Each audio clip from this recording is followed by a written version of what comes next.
true story of D-Day. A city that never sleeps, a mind that never rests, and a pressure that keeps building until something finally breaks. That is the feeling Pressure 2026 cast leaves you with before you even realize the story has properly started. It is not just a thriller, not just a drama, and not even just a survival story. It is a slow mental trap disguised as a film, where every second feels like a weight being added to your chest. By the time the credits roll, you don't feel like you watched it, you feel like you survived it. The film Pressure 2026 cusp arrived with a strange kind of silence before release. No massive spoilers campaign, no loud marketing explosion, just short clips, cryptic posters, and a single tagline that stuck in people's heads. How much pressure can a human mind take before it collapses? That question became the soul of the entire project.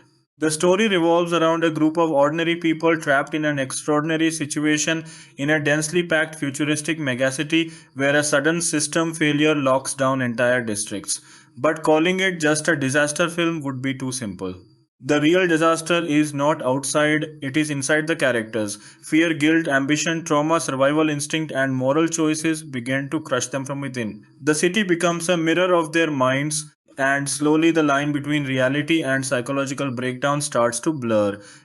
The lead character, Daniel Roque, played with haunting intensity by a widely respected but famously unpredictable actor, delivers one of those performances that feels uncomfortably real. He doesn't act like a hero, he acts like a man slowly losing control but pretending he still has it. Around him, every supporting character feels like a different response to pressure. Some explode, some shut down, and some completely disappear emotionally while still being physically present. The casting of Pressure 2026 Curse became one of its strongest talking points even before release. The director chose not to go for traditional blockbuster faces. Instead, the ensemble was built from a mix of theater actors, rising indie performers, and a few familiar mainstream names placed against type. The idea was simple but risky. If the film is about breaking points, the actors themselves must feel like they are being pushed beyond comfort. The female led Mara Elson, portrayed by an actress known mostly for lighter romantic roles, shocked audiences with her transformation into a cold, calculating emergency systems analyst who begins to lose trust in every decision she makes. Her performance doesn't rely on loud emotional breakdowns. Instead, it lives in silence, pauses, hesitation, and eyes that slowly stop believing in hope. Another key character, Victor Hale, played by a veteran actor returning after a long break, represents institutional pressure. He is part authority figure, part scapegoat, and part man who has seen too much failure to still believe in control. His presence in the film feels like a constant reminder that systems fail long before cities do. Development of the film reportedly began nearly 6 years before release. The original concept was not even a feature film but a psychological short idea written during a writer's retreat about urban anxiety and modern overload. The director, known for blending realism with psychological distortion, expanded that idea into a full narrative after noticing how real world cities were increasingly experiencing systemic overloads, transport failures, communication breakdowns, and social panic events that spread faster than physical disasters. Early drafts of the script were said to be much more straightforward, a survival thriller about a city lockdown caused by a technological collapse. But during rewriting, the focus shifted inward. The city stopped being the main threat. The human mind became the central battlefield. Production was famously difficult. The film was shot in multiple constructed urban sets designed to simulate a hyperdense futuristic city district. Instead of relying heavily on CGI, the production team built physical environments that could feel claustrophobic and real. Narrow corridors, stacked housing structures, flickering neon lit streets, and malfunctioning transit tunnels created a constant sense of confinement. Actors often spoke later about how the set itself affected their mental state. Long shooting hours in dim lighting, constant background noise designed to simulate emergency alerts, and intentionally confusing spatial layouts were all part of the director's method to keep performers disoriented. The goal was not comfort, it was authenticity of stress. Cinematography played a huge role in shaping the film's identity. The camera rarely stays still. Even in dialogue scenes, there is a subtle handheld movement that mimics instability. Wide shots are used sparingly, and when they appear, they emphasize just how small the characters are inside the overwhelming structure of the city. Close ups are uncomfortable, too close, too personal, almost invasive at times. The color palette shifts as the story progresses. Early scenes are dominated by cold blues and artificial whites representing control and system order. As the narrative breaks down, warmer tones slowly creep in, but not in a comforting way. They feel feverish, like the city is running a temperature. Music composition for Pressure 2026 cast is one of its most defining elements. Instead of traditional background scoring, the composer used a layered sound design approach. The music often blends with environmental noise, distant alarms, distorted announcements, mechanical hums, and rhythmic pulses that feel like a racing heartbeat. There are moments where silence becomes more important than sound. In fact, some of the most intense sequences in the film have no traditional music at all, just breathing, footsteps, and the unsettling awareness that something is about to go wrong. The production design deserves special attention because it is not just visual decoration, it is storytelling. Every part of the city feels slightly broken even before the main disaster begins. Flickering billboards show outdated advertisements. Public transport systems repeat the same announcements in looped fragments. Elevators stop halfway between floors. Nothing is fully functional and nothing is fully dead either. Everything exists in a state of pressure. Filming reportedly took place over several months with strict secrecy. Cast members were given incomplete scripts, receiving scenes in fragments to maintain genuine uncertainty. This meant that actors often didn't fully understand where their character arcs were heading until late in production. That confusion, intentionally or not, translated into their performances. Behind the scenes, tensions were often reported not conflicts in a negative sense but emotional strain. The environment of the film was designed to be immersive, and it succeeded perhaps too well. Several cast members mentioned needing time to decompress after shooting particularly intense sequences involving mass panic scenes and psychological breakdown monologues. One of the most discussed sequences even before release was the level blackout sequence, where the entire district loses power and communication simultaneously. Instead of relying on spectacle, the scene focuses on human reaction. People trying to stay calm, failing slowly, and realizing that no system is coming back to help them quickly. It is not loud, it is quiet panic, and that makes it worse. As production moved into post production, editing became a critical phase. The film does not follow a traditional linear rhythm. Time feels unstable. Certain scenes overlap emotionally rather than chronologically. The editor intentionally removed transitions in some parts, making scenes feel like they bleed into each other. This creates a sense that the viewer is also losing grip on structure, just like the characters. By the time early screenings were held for critics and selected audiences, reactions were deeply divided. Some called it a masterpiece of modern psychological storytelling, others described it as exhausting, heavy, and emotionally draining. But almost everyone agreed on one thing: it was impossible to ignore. And then came the internet reaction, the memes, the edits, the fragmented discussions that turned Pressure 2026 cast into something bigger than just a film. One particular scene where Daniel Roque silently stares at a broken emergency broadcast screen while everything around him collapses became a viral template. People started using it to represent everyday stress, work burnout, and modern anxiety. The phrase "I'm under pressure" stopped being just a line from the film and became a shared expression across social platforms. Edited clips exaggerated the film's most intense moments, pairing them with completely unrelated everyday situations, waiting for exam results, low phone battery warnings, or even traffic jams. But beneath the humor, there was something telling. People recognized themselves in it. And that is where Pressure 2026 cast begins to shift from just a movie into a cultural reflection. The real story of Pressure 2026 cast starts to open up when you stop looking at it as a disaster situation and start seeing it as a psychological collapse happening in real time. What looks like a citywide lockdown slowly becomes something much more personal.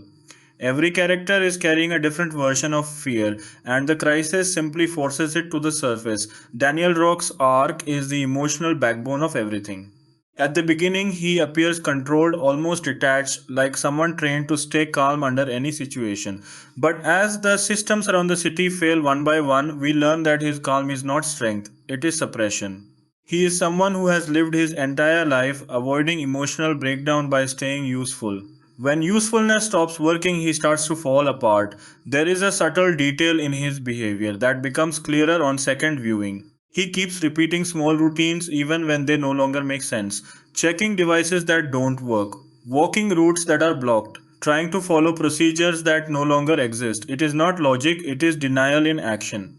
His arc is not about becoming a hero, it is about accepting that control was always an illusion. Mara Ilson's character takes the opposite journey. She starts as someone who understands systems better than people. She trusts data, structure, and prediction models more than emotion. But the pressure event in the city breaks her belief in predictability. One of her strongest moments comes when she is forced to make a decision based not on data but on instinct, and she hesitates too long. That hesitation cause lives in the background story, something the film never shows directly but constantly reminds us through sound and radio fragments. Her guilt becomes quiet but permanent. She stops speaking in full sentences as the story progresses. Her dialogue becomes fragmented, almost like she is thinking out loud rather than communicating. By the end, she is no longer trying to solve the system. She is trying to survive her own mind. Victor Hale's arc is more political and symbolic. He represents institutional denial, the belief that systems are always recoverable if enough authority is applied. Even as the city breaks down, he insists on protocols, chains of command, and recovery plans that no longer function. His tragedy is not that he fails, but that he realizes too late that leadership without reality becomes cruelty. One of the most powerful character threads belongs to a secondary figure, a young communications technician who is never fully named in some cuts of the film. His job is to maintain emergency broadcast lines. As the film progresses, he becomes the only voice the city hears intermittently. But the pressure of being the voice of stability slowly destroys him. His broadcasts become less structured, more emotional, until he is no longer reporting events, he is reacting to them. The full plot of Pressure 2026 cast can be understood in three stages, even though the film itself never clearly divides them. At first, the city experiences what appears to be a cascading infrastructure failure. Transport systems lock, communication grids fragment, and emergency protocols activate incorrectly. Citizens are told to stay indoors while authorities attempt to regain control. The tone is still procedural, almost familiar like a standard disaster scenario. But in the second stage, something shifts. It becomes clear that the systems are not just failing, they are contradicting each other. Instructions change mid broadcast. Safe zones become danger zones without explanation. The characters begin to realize that the city's central control network is not simply down, it is unstable, possibly reacting to itself in loops. This is where paranoia enters the story. People stop trusting announcements. Characters start relying on personal judgment, which leads to conflicting decisions and unintended consequences. The city doesn't collapse in one moment, it fragments into multiple versions of reality, depending on who you follow. The third stage is where the psychological layer fully takes over. The characters are no longer just reacting to external pressure, they begin to internalize it. The environment feels like it is responding to their mental state.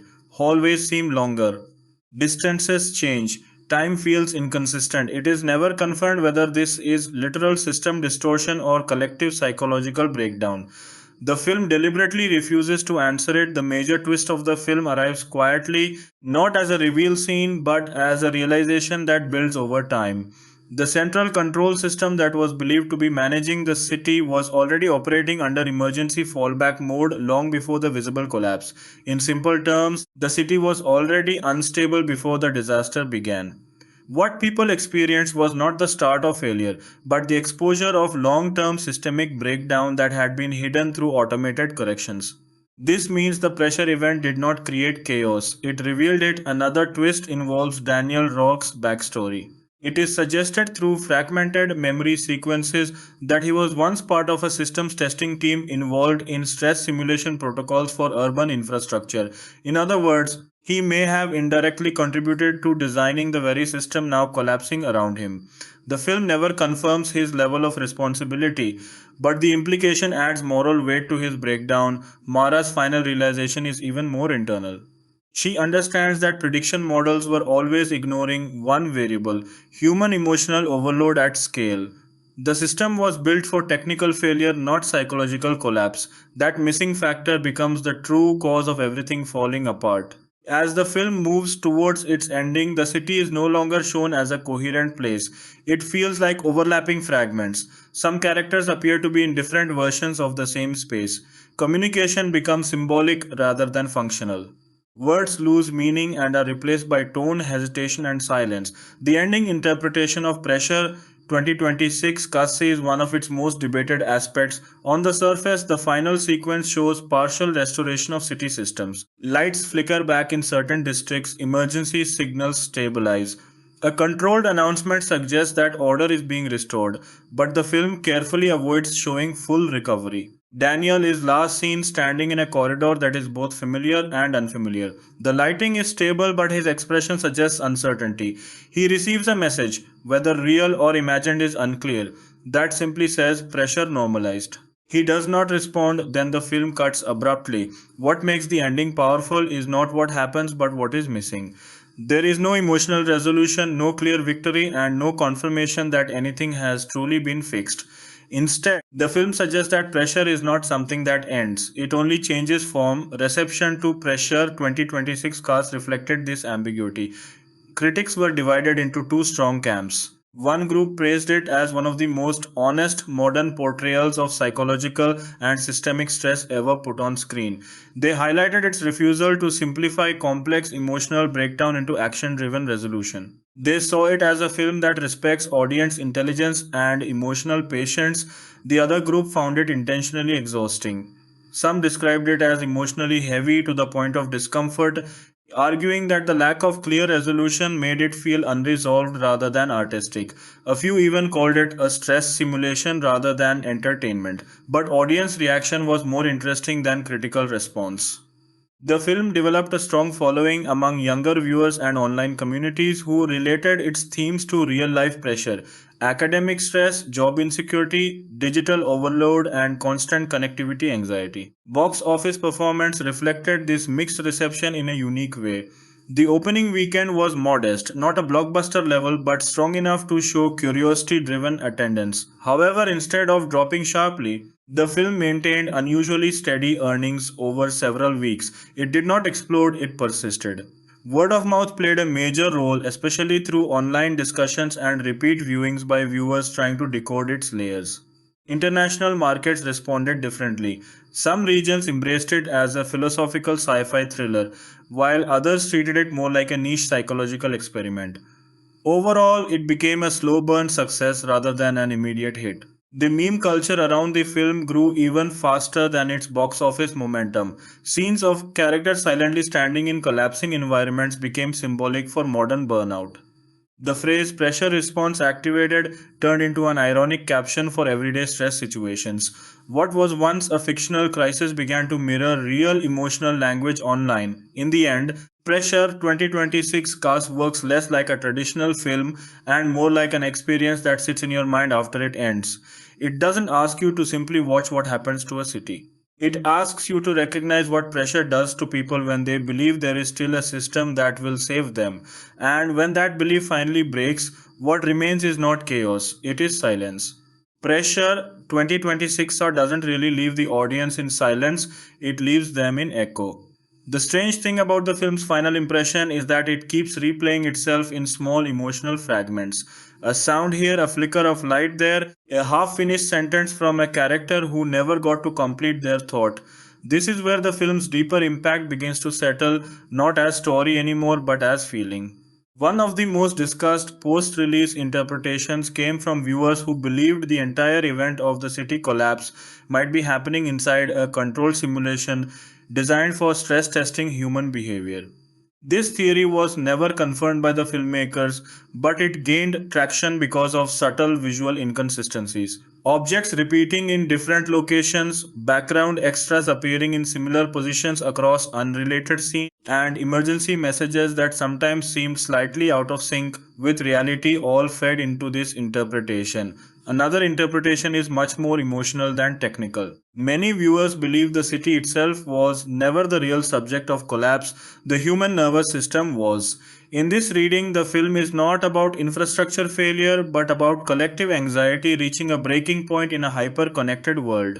Every flickering system, every delayed response, every broken communication line becomes a metaphor for how modern life feels when everything demands immediate reaction but offers no clarity.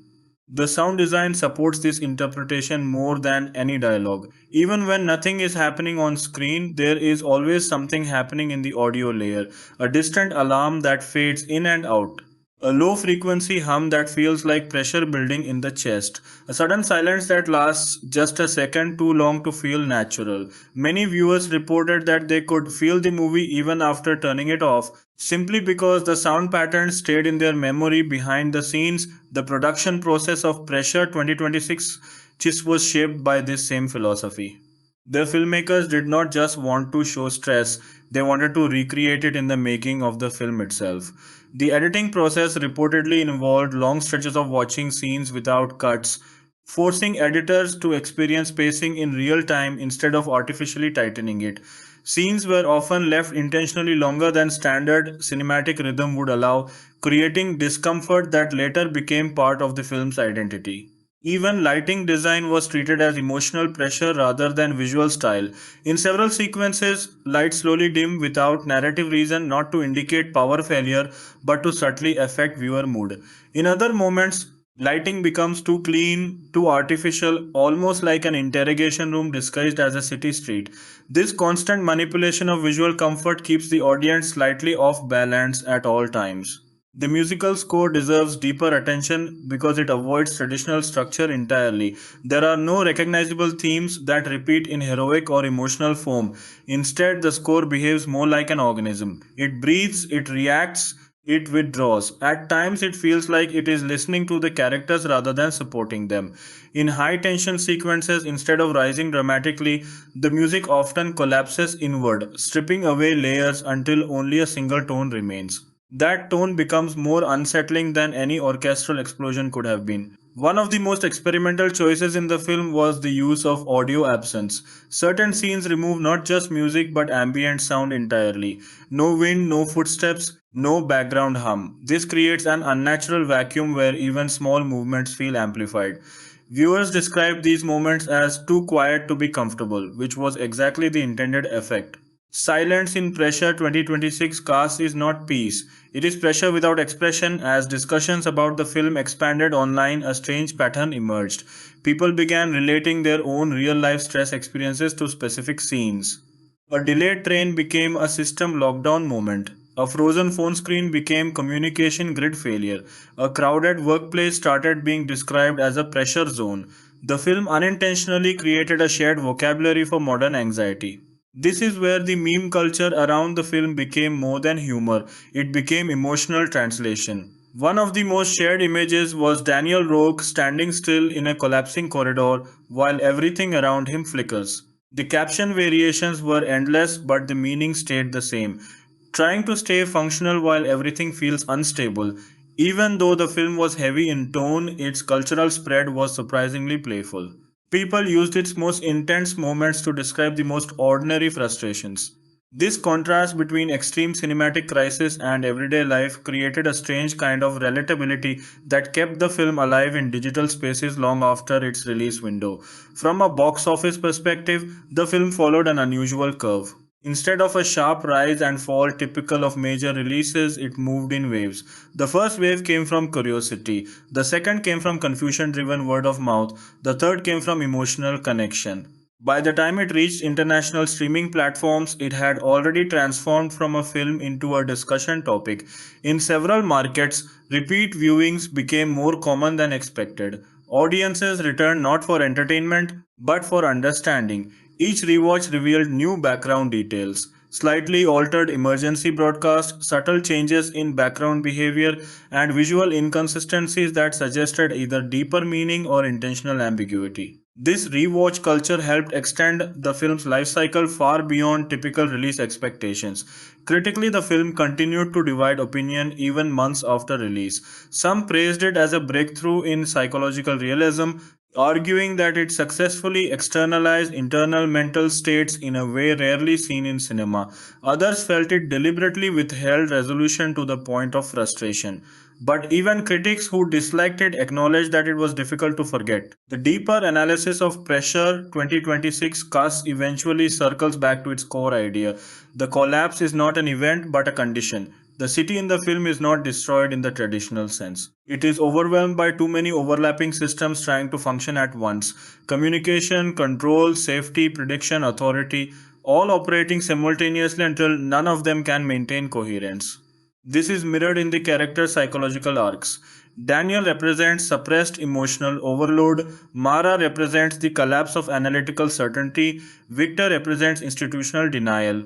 The unnamed communicator represents emotional burnout under responsibility. Together, they form a full system of human response to pressure, denial, logic, authority, and exhaustion. By the final act of interpretation, many viewers conclude that the film is less about survival and more about recognition. It forces the audience to ask not what would I do in that situation, but how different is that situation from the one I already live in. The final mystery of Pressure 2026 cast is whether anything actually ends. The restored systems at the end could be real, partial, or symbolic. Daniel's final silence could mean acceptance, breakdown, or continuation. The city could be recovering, repeating, or still collapsing in another layer we are not shown. The film refuses to answer because answering would reduce the pressure it is trying to represent. And that is why it stays with people, not because it explains something. After the film's initial wave of discussion and reinterpretation, Pressure 2026 cast began to grow a second life that was almost independent from the original release. This is where the director's intent, hidden production choices, and rumored deleted material started becoming part of the mythology around the film. One of the most persistent topics among fans was the existence of alternate cuts. According to people involved in early post production screenings, there were versions of the film that leaned much more heavily into a clear sci fi explanation. In those cuts, the city's collapse was tied to an experimental predictive AI system that began modeling human behavior too aggressively, creating feedback loops that destabilized infrastructure decisions. But in the final version, almost all explicit references to that explanation were removed or reduced to background noise. The decision to strip away clarity reportedly came late in editing. The director believed that explaining the pressure would weaken it. The idea was that the moment you define the cause too clearly, the audience stops feeling it and starts analyzing it. So instead of answers, the film kept only symptoms: miscommunication, instability, emotional breakdown, and system contradictions. There were also rumors of deleted scenes focusing more directly on the personal lives of secondary characters before the collapse begins. One such sequence reportedly showed Mara Elson outside the crisis environment, interacting normally with colleagues in a calm, almost sterile corporate setting. That scene was said to create a stronger contrast between normal life and pressure life, but it was removed because it made the transition into chaos feel too predictable. Another deleted storyline involved Victor Hale visiting a government oversight center during the early stages of the failure. In that version, he would have discovered that multiple departments were already reporting conflicting system statuses hours before the official lockdown. This would have reinforced the idea that collapse was not sudden but ignored. Removing this scene made his character feel more trapped in denial rather than informed failure. The final structure of the film therefore feels intentionally incomplete. That incompleteness is not a flaw in construction, it is part of its design language. A major part of the film's long term impact comes from how it portrays human decision making under layered stress. Most disaster films focus on action under pressure. Pressure 2026 cast focuses on hesitation. It repeatedly shows that the most dangerous moment is not panic but the delay before panic becomes action. Daniel Rourke's most important arc moment is not a dramatic breakdown, it is a pause, a long, silent pause where he has to choose between two equally uncertain actions, knowing that both could fail. That moment becomes symbolic of the entire film. There is no correct answer, only different kinds of consequences. Mara's arc deepens further when examined through her relationship with prediction systems. She is someone who built her identity around forecasting outcomes, but the film slowly strips her of that identity. Every prediction she trusts becomes less reliable. Every model she runs produces wider error margins. Eventually, she stops trying to predict at all. Her final emotional state is not panic, it is surrender to uncertainty. Victor Hale's final implied realization is even more tragic. He understands the system is not recoverable in the way he believes, but he cannot emotionally accept that knowledge. So he continues acting as if structure still exists. This creates a powerful contradiction.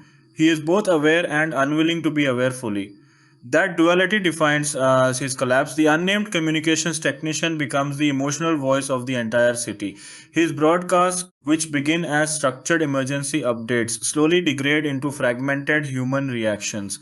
In one rumored extended audio version of the film's soundtrack, his voice reportedly continues even after official communication systems are shown restored, suggesting that emotional collapse lingers longer than technical recovery. The soundtrack itself became a major point of academic discussion. Some critics analyzed it not as music but as behavioral simulation. Certain tones appear only during decision making scenes, almost as if they are tracking cognitive load. Low frequency pulses increase during moments of hesitation.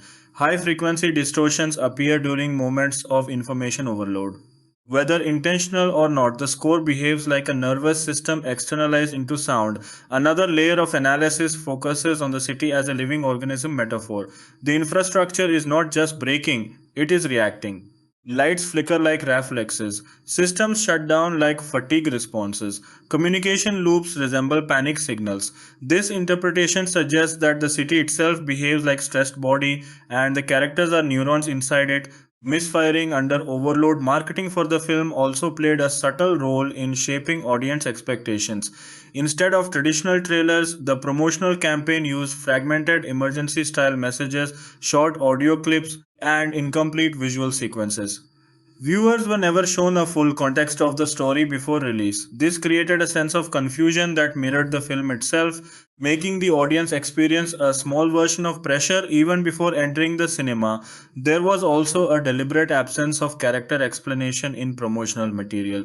No full backstories, no clear motivations, no simplified descriptions. This forced viewers to enter the film without emotional guidance, which intensified the feeling of disorientation in early scenes.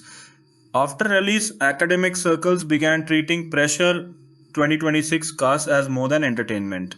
It started appearing in discussions about modern stress culture, information overload, and systems theory in storytelling.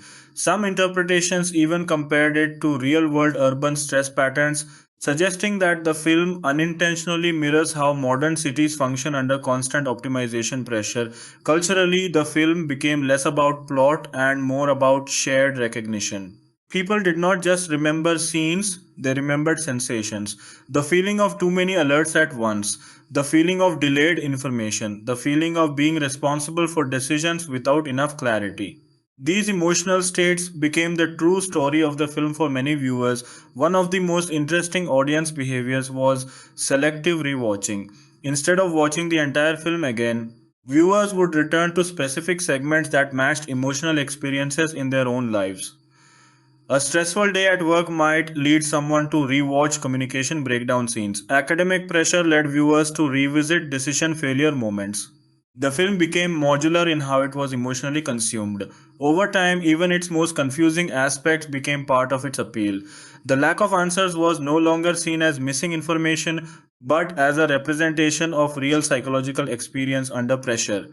Incomplete understanding, partial information, and constant uncertainty. The final interpretation that many viewers eventually arrive at is simple but unsettling. Pressure 2026 cost is not about a city that collapses. It is about a system that reveals how fragile human stability really is when certainty disappears. In that sense, the ending is not a conclusion. It is a continuation of the same condition in quieter form. The systems may stabilize, but the internal pressure does not disappear. It only becomes less visible. And that is why, even after all explanations, theories, memes, and analysis, the film still feels unresolved. Because pressure, by its nature, is never something that finishes. By the time Pressure 2026 cast settles into its long afterlife, the conversation around it stops being about what happens in the film and starts becoming about what it does to people who watch it. That shift is important because no matter how many plot explanations, theories, or true meanings get attached to it, the film keeps resisting being locked into a single interpretation. In later audience discussions, a pattern starts to appear. People don't remember the order of events correctly. Two viewers can describe the same scene completely differently. One will swear a sequence happened in daylight, another insists it was night. One remembers dialogue clearly, another remembers only sound and movement. This inconsistency becomes part of the film's identity. It behaves less like a fixed story and more like a shared mental impression that changes depending on emotional state. This is where the idea of pressure distortion becomes popular among fans. Not as an official concept, but as a way of explaining why the film feels unstable even in memory. The theory suggests that the narrative structure itself is designed to mimic cognitive overload. When too much is happening at once, the brain stops storing events as clean sequences and starts storing them as fragments. The box office story, when viewed in hindsight, also reflects this unusual structure. Instead of a typical sharp peak, the film's earnings curve resembled a slow compression curve, steady, persistent, and strangely resistant to collapse. It never became the biggest film of the year, but it refused to disappear from cinemas quickly.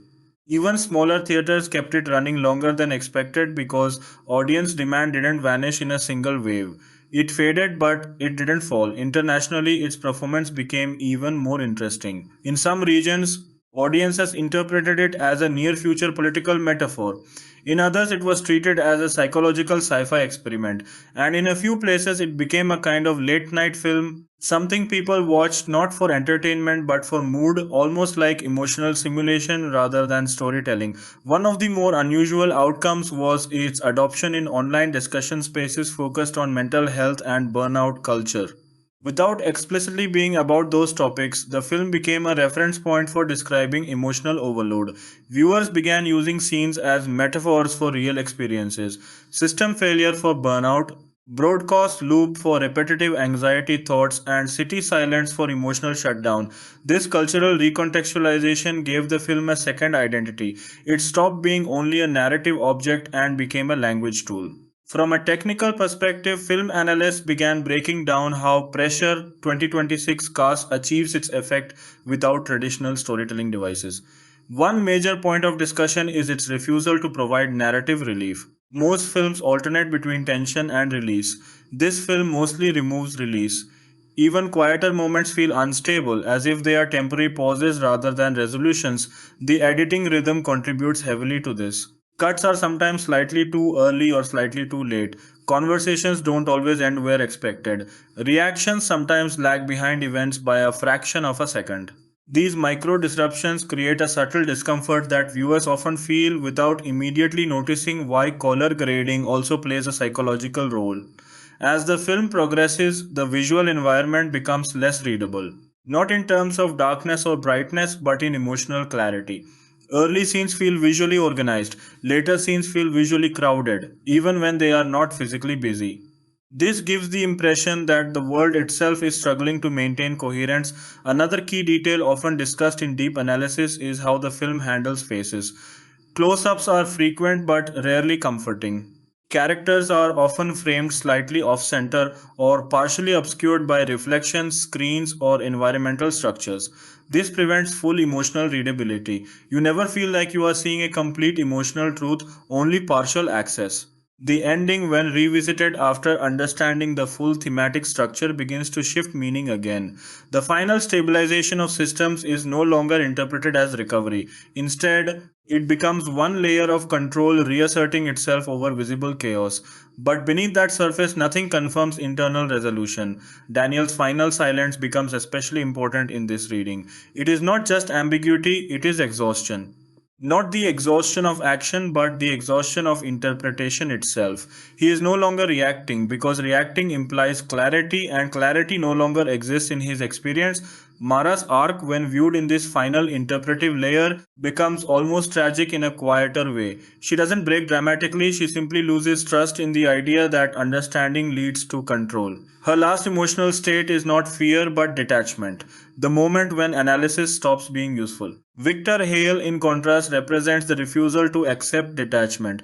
He continues to operate as if structure still guarantees meaning. That contrast between him and Mara creates one of the film's deepest philosophical tensions. Whether humans survive pressure by adapting to uncertainty or by clinging to systems that no longer work, the communications technicians' fading broadcast become, in this context, the emotional timeline of collapse itself. Not a story arc, but a degradation curve. Structured communication, fragmented communications, emotional reaction, silence.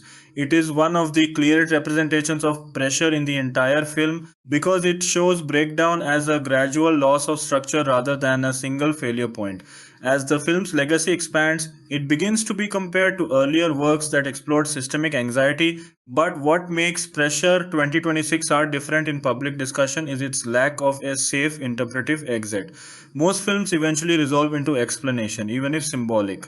This one resists final definition. Every explanation creates another gap. That is why even its memes carry a strange dual tone. On the surface, they are jokes about everyday stress, but underneath, they preserve the same emotional logic as the film.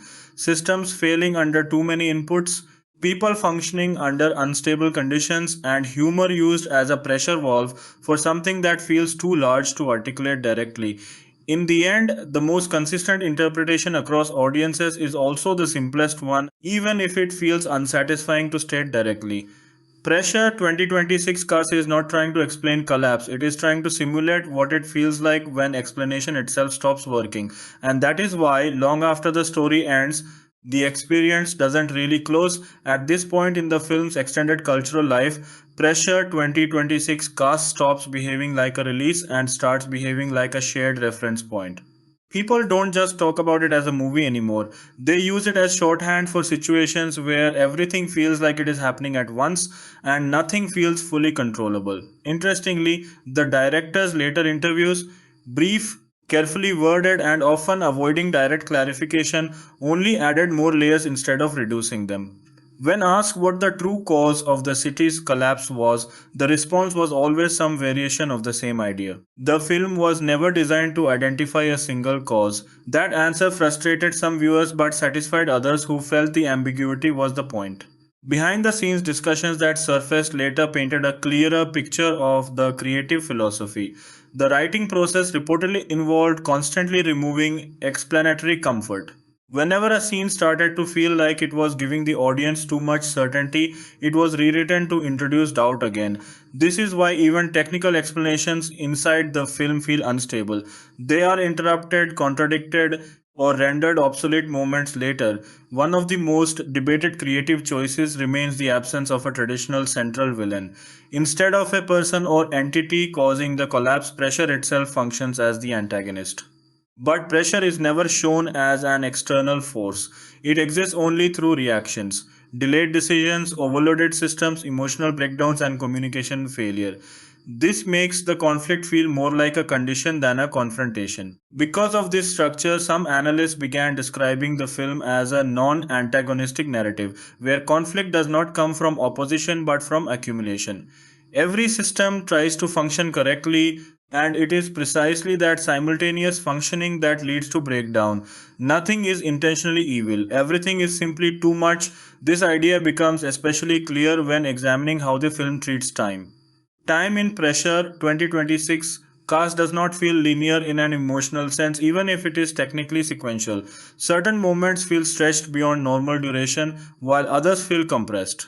The viewer experiences time the way stressed cognition experiences it, unevenly, unpredictably, and often out of sync with actual events. The final section of the film, when viewed again after understanding this structure, reveals a subtle pattern. Recovery is always partial. Every moment of stabilization contains a hidden instability. Every return to order is interrupted by leftover fragments of disorder. The film never shows a clean reset because, in its logic, no such reset exists. Daniel Rourke's final emotional state is often interpreted differently depending on the viewer's perspective.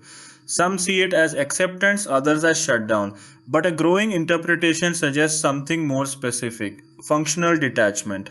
Not recovery, not collapse, but the ability to continue existing without expecting coherence from the environment. Mara Elson's arc, when analyzed in this late stage interpretation layer, becomes less about failure of systems and more about failure of certainty. She doesn't lose intelligence, she loses confidence in intelligence as a stabilizing force. That distinction is what makes her ending so quietly disturbing. She is still capable of understanding, but no longer believes understanding leads to control. Victor Hale's persistence, meanwhile, becomes almost symbolic of institutional inertia. He continues to operate within frameworks that no longer match reality. His tragedy is not ignorance but refusal to update. The film never punishes him dramatically, it simply renders his approach increasingly irrelevant, which is more unsettling than a traditional downfall. The communications technician's final disappearance from the broadcast layer is one of the most emotionally resonant moments in the broader interpretation of the film. It represents not just silence but the end of mediated experience. Once the voice disappears, the city is no longer explained to itself. It simply exists without interpretation. Over time, fans began mapping emotional stages of pressure based on the film's structure. These informal breakdowns often look like this: initial disruption, informational overload, contradictory systems, emotional fragmentation, functional breakdown, partial stabilization, and lingering instability. The key insight from these discussions is that stabilization is never the final stage, only another layer in the cycle.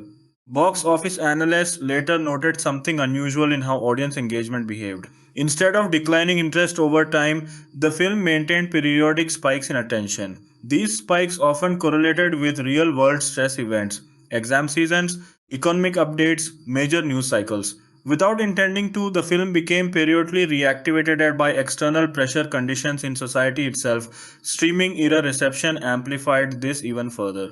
Viewers were no longer experiencing the film in theaters as a single event but as repeated emotional return points. Certain scenes became standalone references detached from full narrative context. This fragmentation of viewing mirrored the fragmentation inside the film itself. Memes continued evolving long after release, but their tone gradually shifted. Early memes focused on humor, later ones became more reflective. Instead of exaggerating stress, they began quietly acknowledging it. The imagery of flickering systems, delayed responses, and overwhelmed characters became a shared visual vocabulary for modern fatigue. Eventually, even critics who were initially skeptical of the film began revisiting it with a different lens.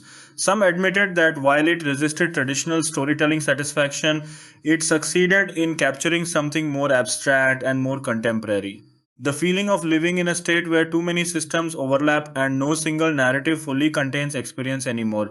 In this final layer of interpretation, Pressure 2026 Caw is no longer about collapse, recovery, or even ambiguity. It becomes about cognitive density, the point at which perception itself becomes overloaded. The city in the film then is not just a place, it is a model of experience under maximum input, and the characters are not just people.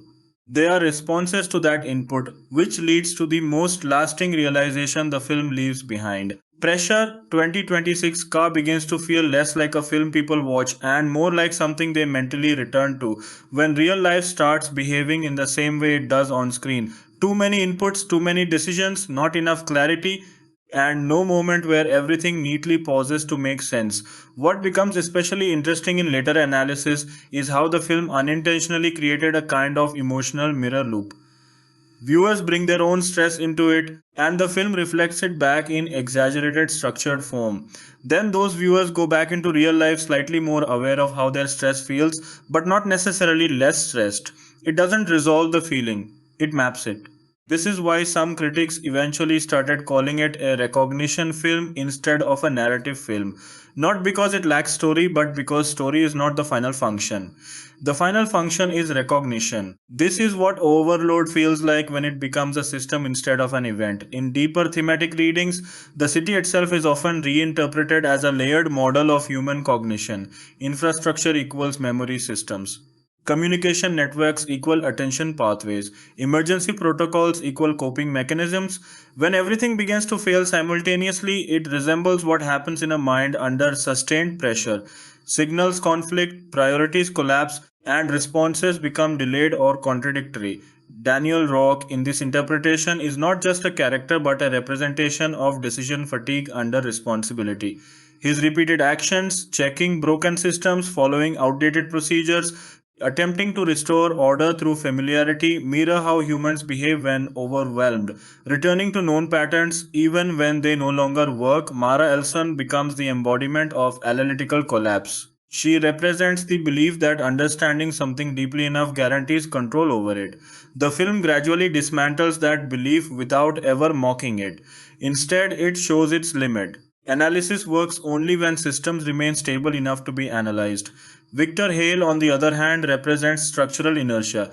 He is the part of the system that refuses to update its model of reality, not because he is unaware of change, but because updating would mean accepting that the structure he depends on is no longer valid. His arc is not about failure, it is about refusal to reframe. The communications technician, often considered the most emotionally direct character, becomes in this final interpretive layer the voice of processing. He is the interface between system and population. As his broadcasts degrade, it reflects the breakdown of translation between experience and understanding. When he disappears, it symbolically means experience is no longer being interpreted. It is just happening. One of the most subtle long term discussions around the film involves its treatment of continuity errors that may not actually be errors. Background details shift slightly between scenes. Emergency messages repeat with small variations. Crowd density changes in ways that are not always explained. While initially attributed to production complexity, later analysis reframed these as intentional destabilization techniques, small fractures in consistency designed to keep the viewer from fully locking the world into certainty. This technique creates a unique viewing experience. The audience is never allowed to fully stabilize their understanding of the environment, mirroring the character's inability to stabilize theirs. Over time, even the concept of plot becomes secondary in discussions. Instead, people talk about pressure moments, specific emotional states the film triggers. These include informational overload, too many updates at once, decision paralysis, multiple conflicting choices, silent escalation, calm scenes that feel wrong, and systemic contradiction, instructions that cancel each other out. These pressure moments became the real currency of the film's legacy. People didn't remember what happened in sequence, they remembered how it felt when it happened. From a reception standpoint, the most consistent observation across critics, academics, and general audiences is that the film resists closure even after explanation. Every interpretation seems valid, but none feel complete. This creates a strange loop where analysis becomes infinite but never final. Box office performance, when viewed in this extended context, becomes almost symbolic. It neither collapses quickly nor dominates overwhelmingly. Instead, it sustains a middle persistence. Much like the film's thematic idea of systems that do not fail instantly but gradually lose coherence while still operating, streaming era engagement further extended this life cycle. Scenes began circulating independently, detached from narrative context. A corridor shot, a silent broadcast, a flickering system interface. Each became standalone emotional references. In fragmented form, the film became even more influential than in its full structure because fragmentation is closer to how modern attention actually works. Memes evolved into something even more layered. Early humor gave way to subtle emotional shorthand. People used the film's imagery not just to joke about stress but to indicate it. A still frame wasn't just funny, it was descriptive. It said, "This is what it feels like right now." Eventually, the film's most enduring legacy becomes clear. It created a shared symbolic vocabulary for describing overload without needing technical language. And in its final interpretive form, Pressure 2026 cast stops being about a collapsing city entirely. It becomes about the point where human experience stops being processed as a single coherent story and starts being processed as overlapping fragments that never fully resolve into one narrative again. That is why it continues to circulate, be analyzed, be memed, and be reinterpreted because it never really ends. Pressure 2026 cast almost stops behaving like a finished work and starts acting like an evolving reference system, something people keep reusing to describe new situations rather than something they finish watching. The strange part is that the film doesn't expand, people do.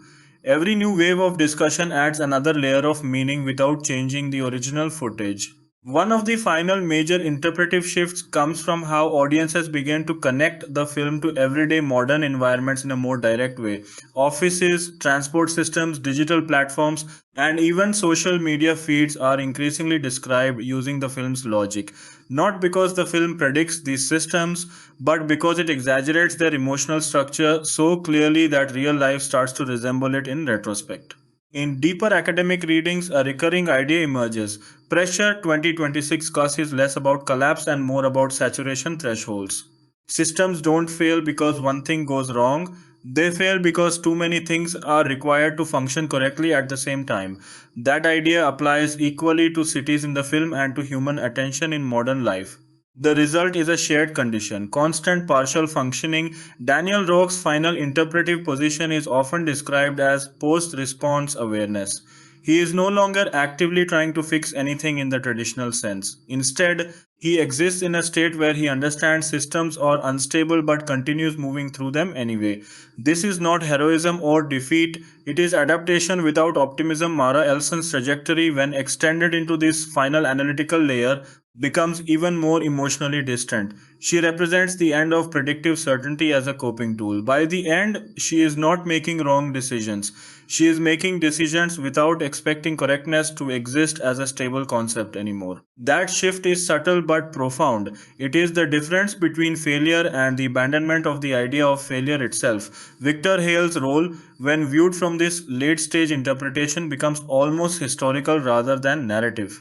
He represents an older worldview where systems are assumed to be ultimately recoverable if enough structure is applied. The film does not demonize this belief. It simply shows its limitations in environments where instability is continuous rather than exceptional. The communications technician's final absence, often revisited in discussions, becomes a symbol of something larger than communication breakdown. It becomes the disappearance of shared framing. When there is no voice translating events, each individual is left to interpret pressure alone. That is where fragmentation truly begins, not in systems but in shared understanding. As interpretation expanded, fans began mapping pressure layers not as story beats but as states of perception. These layers include initial overload recognition, conflicting information saturation, emotional desynchronization, decision fatigue collapse, partial system stabilization, and residual uncertainty persistence. What is important here is that none of these layers is final. They loop, overlap, and reappear depending on context.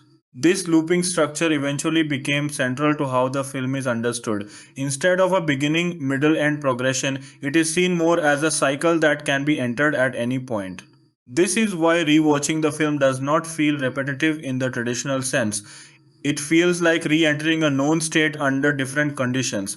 From a cultural standpoint, the most lasting impact of Pressure 2026 Cuss is not its plot or its ending, but its adaptability. It absorbs new meanings without breaking its original structure. Economic stress, technological dependency, mental health discussions, information overload, all of these become valid lenses without needing to override each other. Even its box office legacy reflects this adaptability. It is often described not as a peak performance film but as a sustained relevance film. Its audience does not concentrate in one moment, it disperses and returns repeatedly over time. That pattern mirrors the very condition it depicts: ongoing nonlinear pressure rather than single event crisis. In the streaming era, this effect becomes even more pronounced. The film is no longer consumed as a single experience but as fragments, scenes, sequences, sound moments. A hallway sequence becomes a metaphor. A broadcast interruption becomes an emotional signal. A silent shot becomes a reference point for exhaustion. The whole is no longer required for meaning, and yet, paradoxically, the whole is still what gives those fragments weight. In its most complete interpretation, Pressure 2026 cast is no longer just about a city, a system, or even a group of characters. It becomes a structured representation of what happens when complexity exceeds the brain's ability to unify it into a single narrative thread. That is why it never fully resolves, because resolution requires simplification and the film refuses to simplify what it is describing. So, even after all analysis, memes, breakdowns, box office data, and reinterpretations, the final state remains the same as the first emotional impression, a system still running, a mind still processing. Pressure 2026 SARS has effectively stopped belonging only to cinema discourse and started behaving like a shared psychological reference system. The most unusual thing about its continued relevance is that it no longer depends on people remembering the plot correctly. In fact, even imperfect memory seems to strengthen its effect. As discussions deepen, a final layer of interpretation begins to form, one that moves away from characters, city systems, or even thematic structure and focuses instead on perception itself. In this reading, the film is not showing pressure as something that happens to people. It is showing how perception changes when pressure becomes constant. This is where the idea of narrative collapse becomes important. Viewers start to realize that the film's instability is not accidental confusion or stylistic choice alone, but a representation of how structured thinking begins to degrade under sustained overload. Events are not unclear, they are ungraspable in sequence because sequence itself stops being the dominant mode of experience. Daniel Rock, in this final interpretive frame, is no longer just a character dealing with crisis. He becomes a model of concepts sequencing cognition, where actions continue but their logical connection weakens over time. He still moves, still reacts, still tries, but the internal narrative that connects those actions becomes increasingly thin. Mara Elson's arc, when seen through this lens, represents the breakdown of interpretive authority. She is no longer someone who misunderstands systems, she becomes someone who no longer trusts that systems can be fully interpreted at all. This is a crucial distinction in the film's deeper reading. It is not ignorance but the exhaustion of interpretation itself. Victor Hale, meanwhile, becomes a representation of interpretive persistence, the refusal to abandon structured explanation even when structure no longer maps to reality. His tragedy is not that he is wrong, but that he continues to operate as if correctness is still a stable target. The communications technician in this final layer represents something even more abstract, the sinning boundary between signal and meaning. His broadcasts begin as structured communication, degrade into fragmented response, and eventually disappear not as silence but as loss of shared decoding ability. The signal still exists in some form, but meaning can no longer be consistently extracted from it. At this level of interpretation, even the city itself is no longer a place. It becomes a cognitive environment, a model of how modern experience behaves when too many inputs compete for attention simultaneously. Streets, systems, alarms, and broadcasts are no longer infrastructure. They are competing signals in a saturated perceptual field. One of the most discussed ideas in late analysis is that the film has no true final state. Instead, it ends at a point where stabilization and instability coexist without resolving each other. Systems appear partially restored, but informational clarity does not return. Characters continue, but without narrative certainty. The world persists, but without interpretive cohesion. This is why the ending continues to generate new readings even years after release. Each new social or technological shift tends to produce a fresh layer of relevance. When communication overload increases in real life, the film feels more literal. When systems feel stable again, it feels more metaphorical. It never locks into a single category because it is built around variability of perception, not fixed meaning. From a long term box office and cultural standpoint, this explains its unusual endurance. Pressure 2026 cast does not rely on novelty or plot recall to remain relevant. It relies on reactivation. Certain conditions in real life, stress cycles, systemic overload, informational saturation, cause audiences to mentally re enter the film without rewatching it. means one scene as a side effect of its popularity eventually become part of its interpretive structure. They reduce complex emotional states into single frames or phrases, but in doing so, they preserve the film's core idea that overwhelming systems are easier to feel than to explain. A single image of flickering corridors or stalled broadcasts becomes shorthand for entire emotional experiences. Over time, critics began to converge on a final paradox. The film is both extremely specific and completely general. Specific in its depiction of systems and collapse, general in its emotional applicability. It does not represent one crisis. It represents the shape of crisis when it becomes continuous rather than exceptional. In its final analytical form, Pressure 2026 Kiskaf can no longer be contained as a story with a beginning, middle, and end. It functions more like a pressure model of experience, constantly active, context dependent, and reinterpreted based on the observer's own state. And that leads to the most enduring conclusion audiences eventually reach, not as an answer but as recognition. The film never shows pressure being resolved because it is not describing an event that ends, it is describing a condition that adapts. In the final wave of interpretation that emerges years after release, some viewers begin to step back from character readings entirely and focus on something simpler, the absence of a stable outside perspective. Almost every scene in the film is filtered through someone experiencing stress, uncertainty, or overload. There is no neutral observer inside the story who can confidently explain what is happening without being affected by it. That design choice becomes one of the most important reasons the film feels so disorienting even in hindsight. From this perspective, Daniel Roque is not just a protagonist but a limited lens. Everything we understand through him is shaped by his cognitive fatigue and emotional suppression. Mara Elson becomes a fractured analytical lens, where logic is still present but increasingly unreliable as a stabilizing force. Victor Hale functions as a delayed system lens, interpreting reality through outdated assumptions that no longer match conditions. The communications technician becomes a degrading transmission lens where meaning breaks down during transfer itself. When viewed together, these lenses form a complete but unstable picture, one that never fully aligns into a single coherent image. That misalignment is not a flaw in storytelling. It is the core mechanic of the film's experience. Another late stage interpretation focuses on the idea of emergent pressure.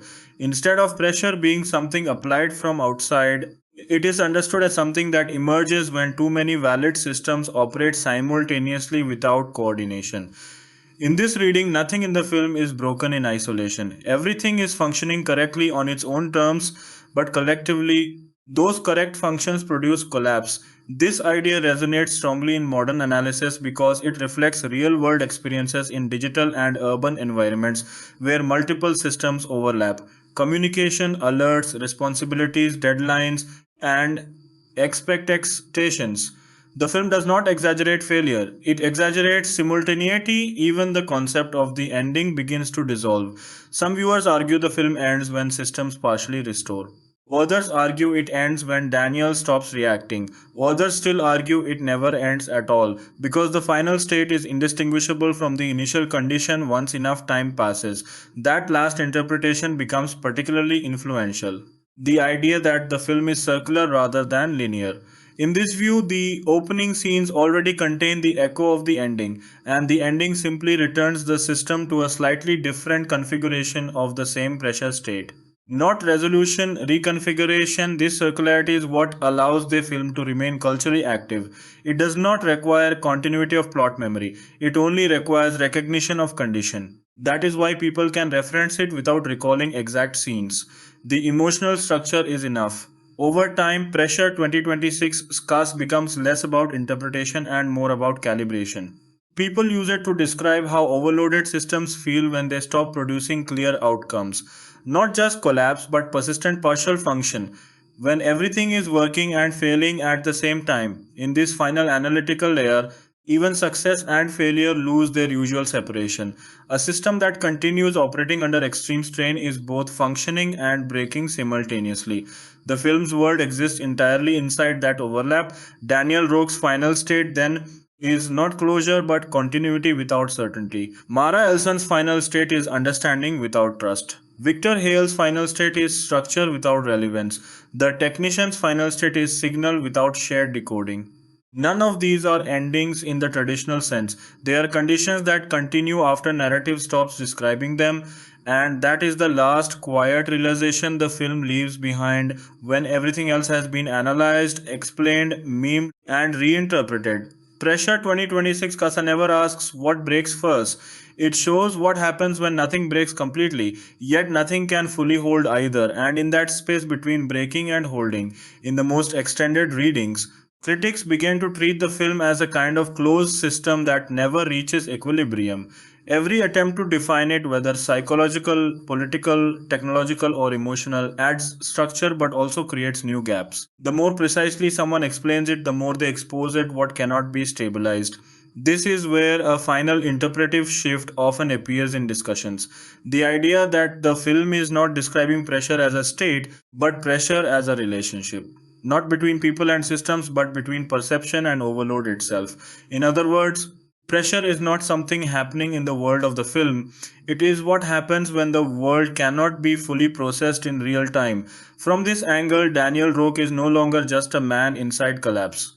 He becomes a representation of processing lag, the delay between experience and comprehension. His hesitation, repetition, and fragmented decision making are not character flaws.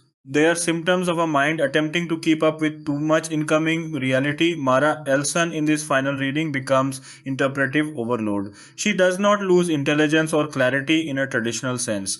Instead, she reaches a point where every new piece of information creates more possible meanings than she can resolve. Her silence and withdrawal are not absence, they are compression. Victor Hale represents something more rigid, meaning preservation under invalid conditions. He continues applying structure because structure is what previously made reality navigable. The tragedy is that he is not irrational. He is loyal to a model of the world that no longer matches the world he is in. The communications technician, when fully abstracted in this final layer of interpretation, becomes signal without consensus. He is not simply a voice breaking down, he is the point at which information exists without shared agreement on what it means. Once that agreement dissolves, communication still occurs, but understanding no longer stabilizes. Even the city itself, at this level, stops being a setting or system and becomes a metaphor for cognitive saturation. Every flickering light, overlapping alert, and contradictory instruction reflects the same underlying condition. Too many valid inputs competing for a single unstable interpretation layer. What makes Pressure 2026 persist so strongly in cultural discussion is that it does not resolve this condition, it sustains it. Most narratives eventually reduce complexity into clarity. This one maintains complexity until clarity itself feels like an artificial simplification. That is why, even after exhaustive analysis, the film keeps generating new readings whenever audiences encounter real world situations that resemble its structure. The film does not predict events, it provides a way of recognizing patterns of overload when they reappear. And eventually, even the idea of ending becomes less meaningful because endings assume separation before and after, stable and broken, resolved and unresolved. Pressure 2026 cast refuses that separation. It treats those categories as temporary frames imposed on continuous experience. So, the final understanding that emerges quietly, almost reluctantly, is this: the film does not end because the condition it represents does not end cleanly. It shifts. It reappears in different forms, it reorganizes itself under new systems, and every time it does, the film becomes relevant again. Not as a story being remembered, but as a structure being recognized. That is the only real continuation it offers. Not another scene, not another conclusion. Pressure 2026 cast stops meaning adding new plot or new events because the film itself has already been stretched into interpretation, culture, meme language, and even psychological analogy. What can still be explored is how it lingers, how it behaves after it is finished. In later discussions, one of the final academic ideas that appears is called informally residual narrative pressure. This refers to the way the film continues to produce emotional and cognitive reactions even when the viewer is no longer actively thinking about it. A normal film end fades. This one ends and reorganizes itself in memory. People report remembering scenes that feel slightly different each time they recall them, not because the film changes, but because the emotional weight attached to those scenes keeps adjusting. A corridor that felt purely chaotic on first viewing might later feel strangely quiet. A system failure that felt external might later feel internal. The film becomes unstable in memory in the same way it is unstable in structure. This is why some viewers begin to describe it as self updating in the mind. Not in content but in interpretation. From a theoretical standpoint, this leads to one final framing that has become increasingly common in long form analysis. Pressure 2026 cause is not a story about collapse or systems, it is a simulation of interpretive overload over time. Not what happens in one crisis, but what happens when meaning itself is continuously forced to adapt to rising complexity. In that framing, Daniel Roque is no longer just a character navigating a failing city. He becomes the experience of trying to maintain narrative coherence when inputs exceed processing capacity. His repetition, hesitation, and emotional flattening are not just psychological traits, they are the structure of adaptation under sustained overload. Mara Elson represents the collapse of predictive trust. Not that prediction stops working, but that prediction stops feeling reliable enough to act upon. She continues to understand possibilities but loses the ability to privilege one outcome over another. That inability is what produces her quiet emotional withdrawal. Victor Hale represents institutional memory, systems that continue to behave as if past conditions still apply. He is not wrong in a simple sense, he is misaligned with temporal change.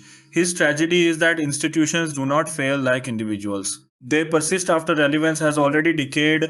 The communications technician in this final abstraction becomes something even simpler: translation failure. The point at which signals still exist but can no longer be consistently converted into shared meaning. Not silence but fragmentation of understanding across listeners, the city itself becomes the final and most important abstraction. It is no longer a place, not even a system, but a layered environment where every process operates correctly in isolation while failing collectively. It is the visual representation of too many correct answers existing at once without coordination. At this stage of interpretation, even box office and reception discussions feel secondary, almost like surface weather over a deeper climate. The film's cultural persistence is not explained by popularity alone, but by reusability. It can be applied to new forms of stress without losing coherence. That adaptability is what keeps it circulating long after typical films disappear from conversation. Memes too eventually settle into a quieter role. Early humor fades, but the imagery remains as shorthand for overload states. A flickering screen, a silent broadcast moment, a paused decision frame. These become less about jokes and more about recognition. They function like emotional icons, and eventually, even interpretation itself begins to feel like part of the film structure. Every new analysis adds clarity in one area and creates ambiguity in another. No explanation fully contains it because the subject is not fixed meaning, it is changing pressure. So, the final understanding, after all layers are exhausted, is not a conclusion but a recognition of limits. Pressure 2026 cast does not end because it is not built around resolution, it is built around the experience of trying and failing to fully stabilize meaning under conditions that constantly exceed it. And once that is understood, there is nowhere else for it to go in narrative terms. Only back into interpretation, only back into perception. Pressure 2026 car doesn't really expand the story anymore. It expands the afterimage of the story. What remains is not plot progression, but how the film keeps reshaping itself inside interpretation, culture, and memory. In the most extended critical readings, a final concept quietly emerges: semantic pressure. This refers to what happens when meaning itself becomes overloaded with too many valid interpretations at once. Instead of converging toward a single explanation, the film keeps generating parallel explanations that all feel partially correct but never fully complete. This is why discussions about the film rarely settle. Every theory, simulation theory, psychological collapse theory, systems failure theory, metaphorical burnout theory fits part of the structure. But none of them can absorb the whole thing without leaving something behind. That leftover is what people keep returning to. In that sense, Pressure 2026 cast becomes less a narrative and more a kind of interpretive ecosystem. Viewers enter it, extract meaning, leave, and return later with different emotional states that change what they see inside it.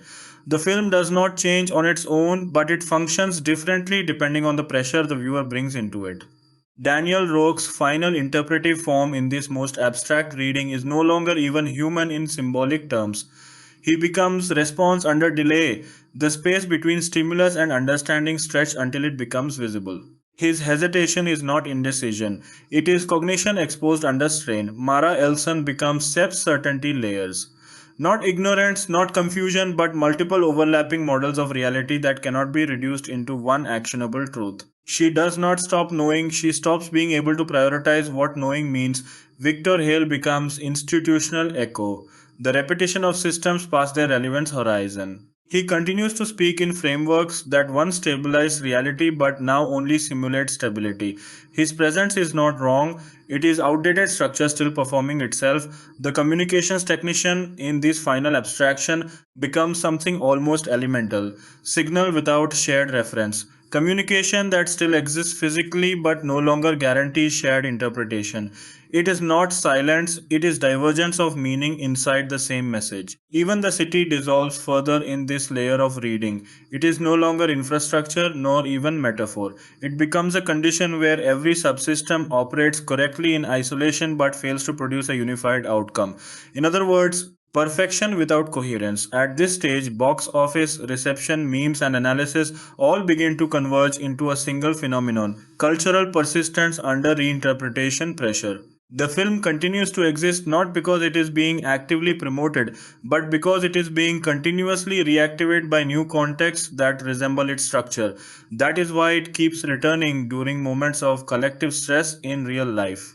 It does not need to be referenced explicitly, it is recognized implicitly whenever systems feel overloaded, decisions feel multiplied, and clarity feels delayed. And eventually, even the idea of continuation itself becomes part of its logic. Because continuation assumes forward movement with resolution potential. But Pressure 2026 so does not move toward resolution, it moves through states of interpretation, so the final point is not an ending and not even a continuation. It is a recognition that the film behaves like the condition it describes. It does not conclude when it is finished, it concludes only temporarily when attention shifts away.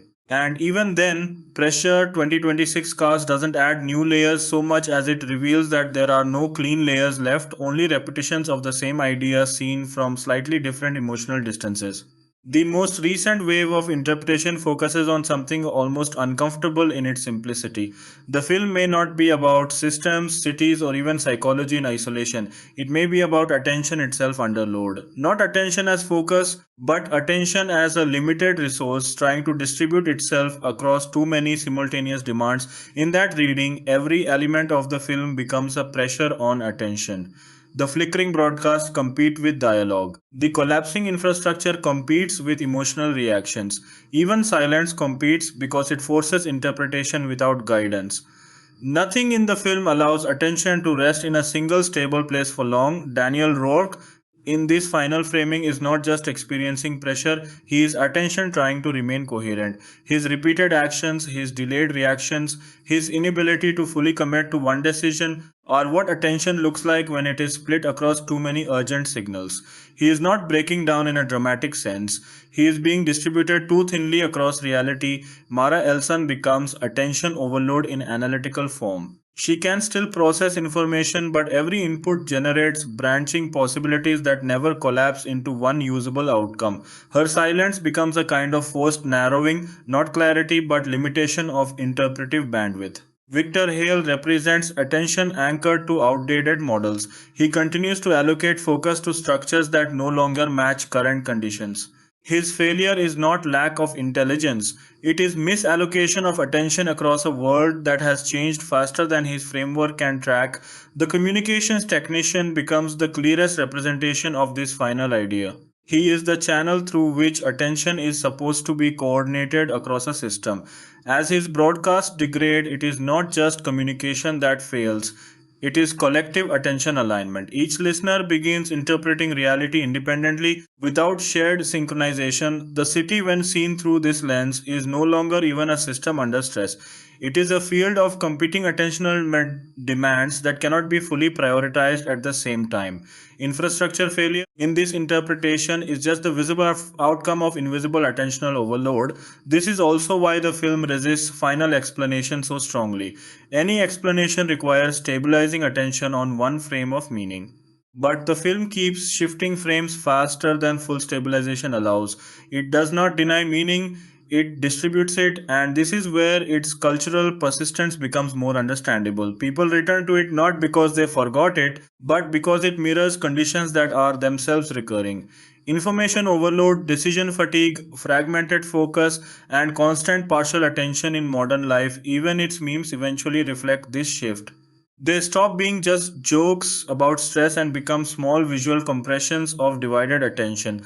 Moments where too many things are happening at once and none can fully resolve into priority. So, at the deepest level of interpretation, Pressure 2026 cast is no longer about collapse or survival or systems or psychology. It is about what happens when attention itself becomes the battleground.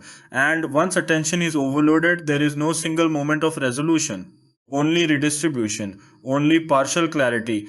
Pressure 2026 unfolds in a way that feels less like a traditional sequence of scenes and more like a continuous escalation that only later gets reconstructed into something resembling order.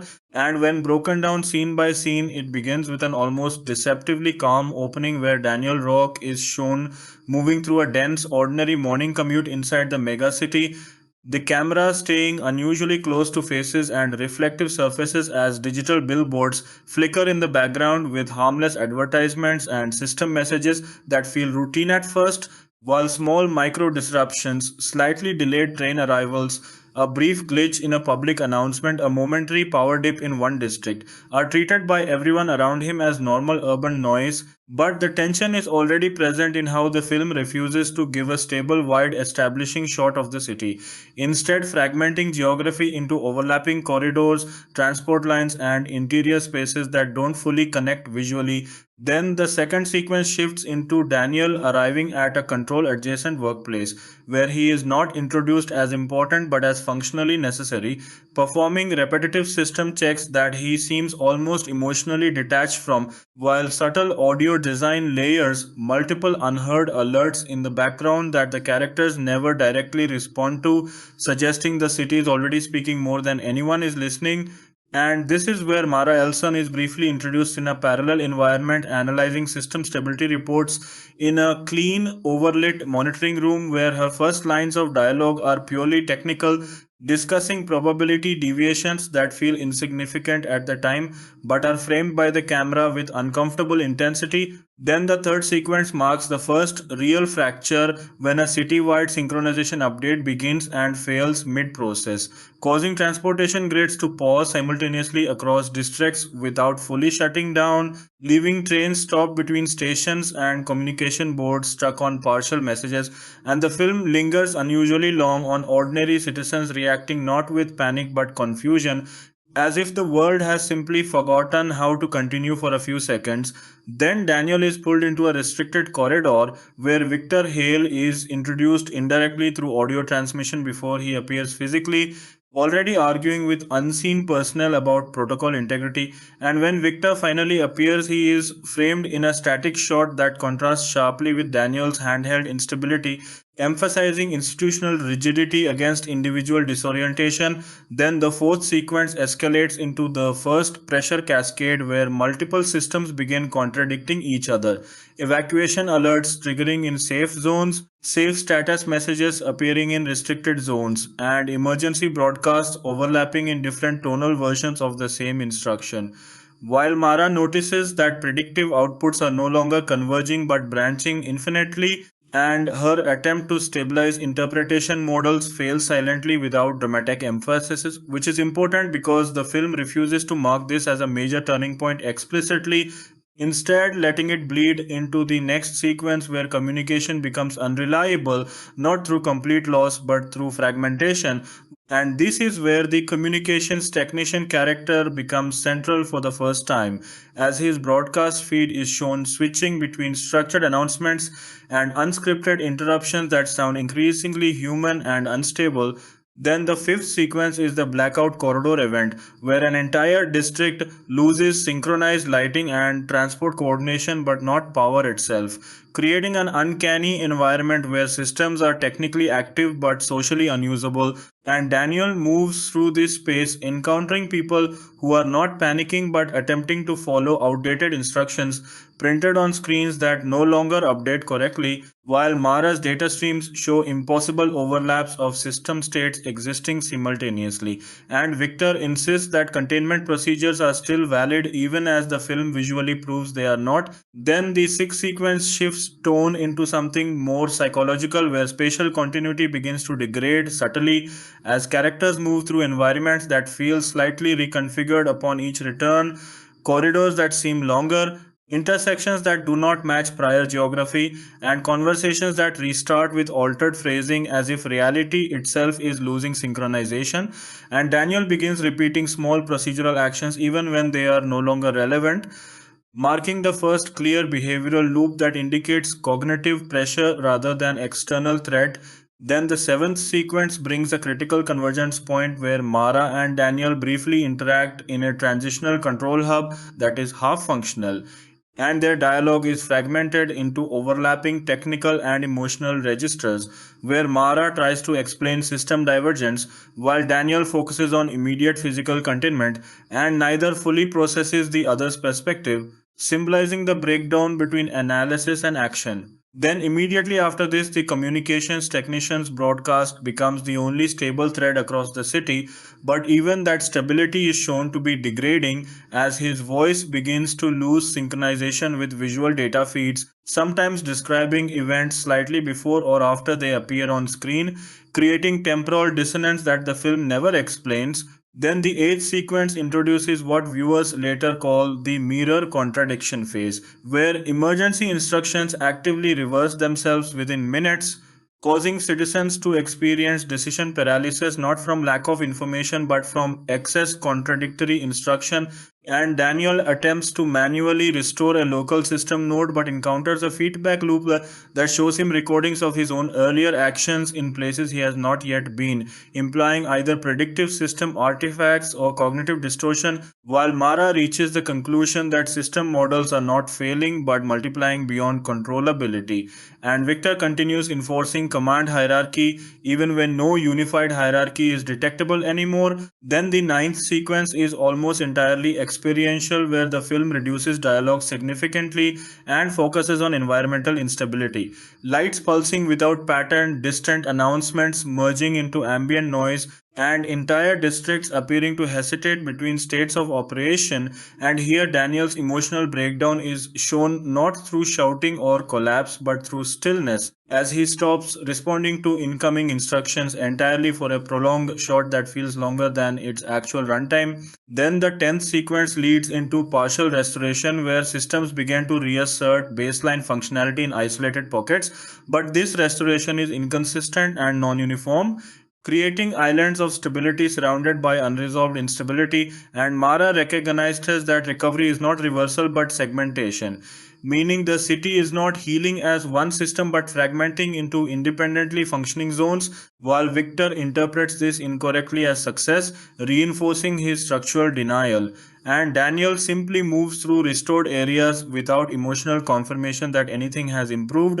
Then the final sequence brings all threads into quiet convergence, where the communications technician's broadcast ceases entirely, not with shutdown but with absence of further transmission, and Daniel stands in a corridor that is now visually stable but emotionally unreadable, receiving a final system message indicating normalization without context, while Mara's last visible action is shutting down a predictive interface that continues generating outputs even after disconnection, and Victor remains in frame attempting to issue orders to no responsive system. And the film ends not with collapse or recovery but with coexistence of both states, leaving each character in a different relationship to the same unresolved pressure field. So, when reconstructed scene by scene, the structure reveals itself not as escalation toward climax but as progressive loss of shared interpretation until every sequence becomes self contained. And that is why even the breakdown itself feels less like explanation and more like another way of experiencing the same instability from a different angle. After that point, even a scene by scene breakdown starts to lose the sense of sequence because Pressure 2026 cast deliberately blurs where one scene ends and another begins, but continuing the reconstruction in the same thread.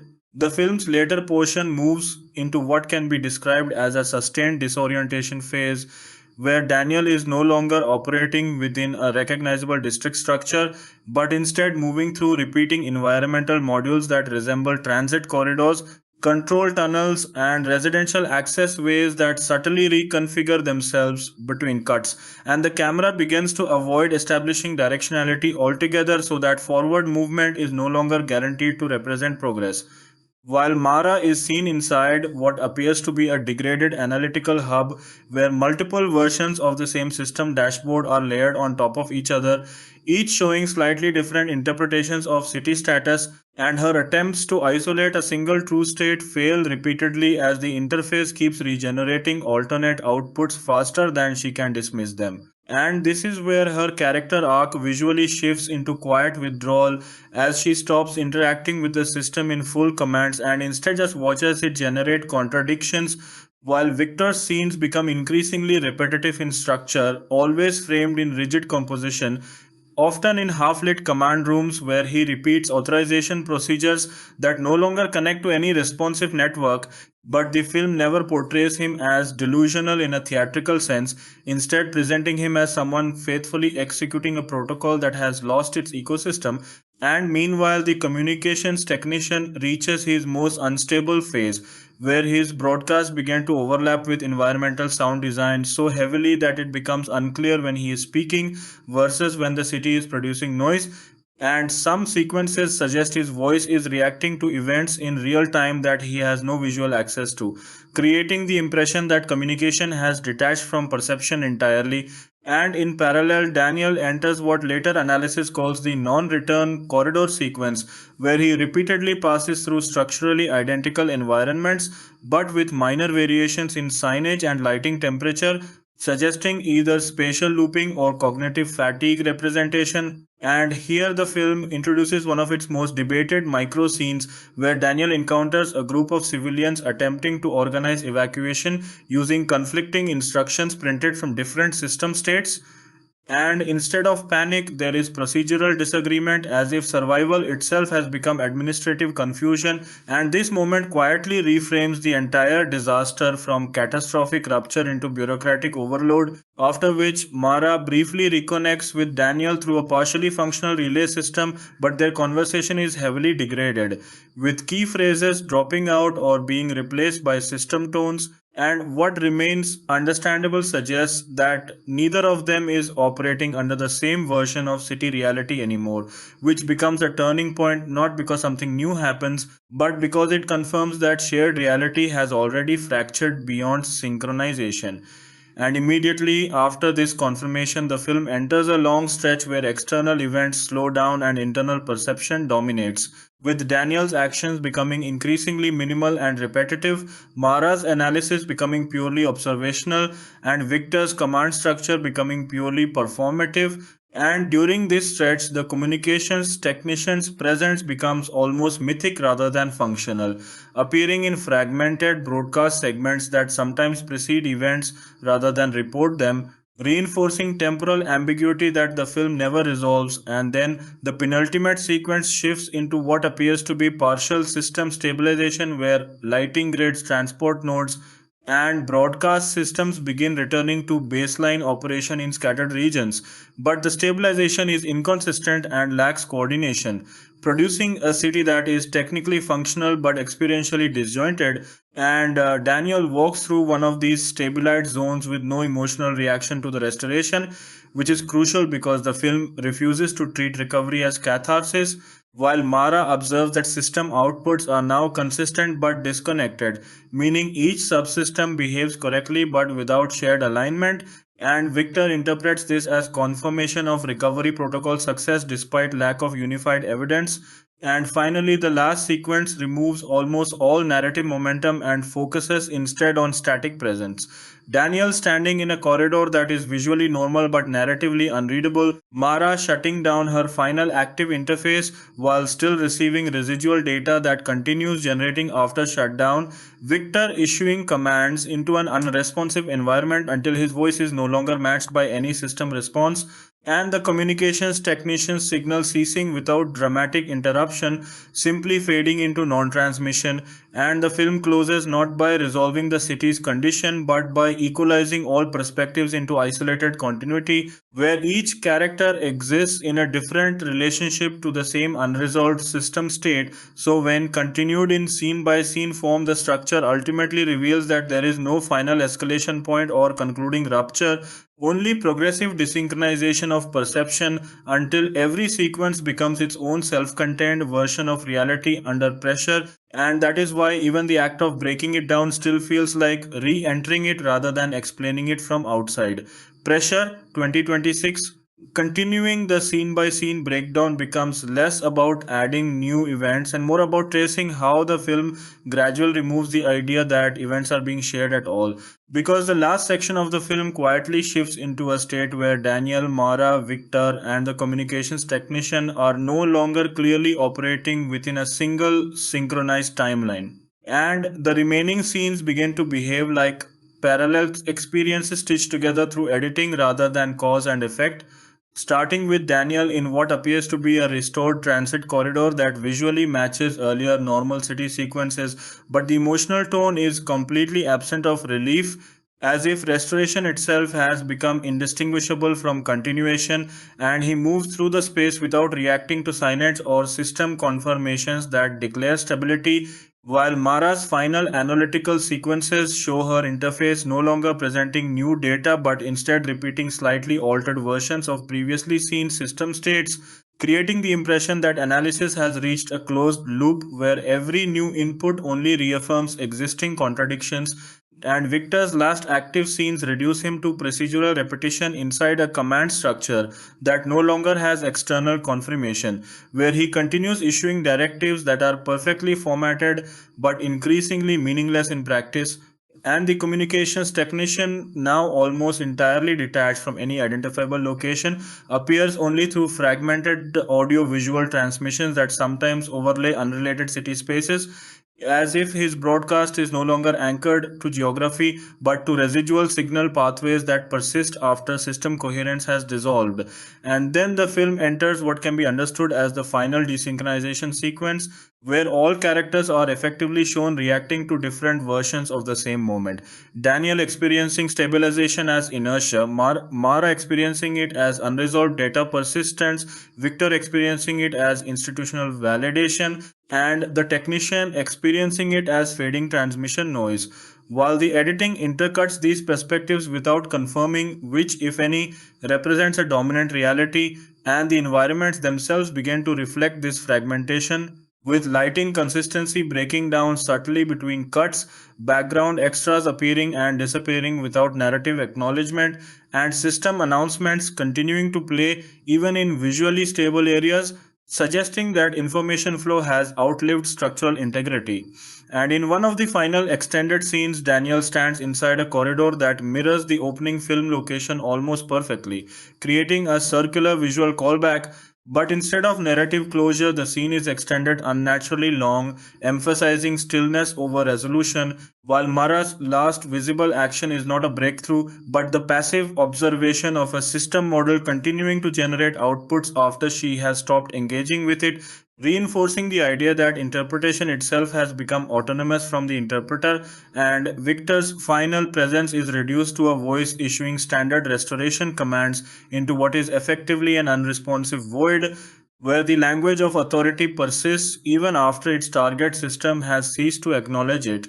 And the communications technician's final transmission is no longer structured speech but fragmented tonal residue that blends into environmental sound until it can no longer be isolated as communication. And the film's concluding moments refuse any traditional resolution beat, no confirmation of full collapse, no definitive recovery, no unified explanation, only the coexistence of partially stabilized systems and fully destabilized perception. So, when viewed as a complete scene by scene breakdown, the final realization is that the film does not progress toward an ending but toward a point where all narrative threads lose synchronization with each other, leaving behind a structure where every character, every system, and every scene continues independently without requiring shared meaning. And that is why the film's last impression is not of conclusion but of persistence. As if the entire story has simply stopped agreeing on how to be experienced rather than actually stopping at all.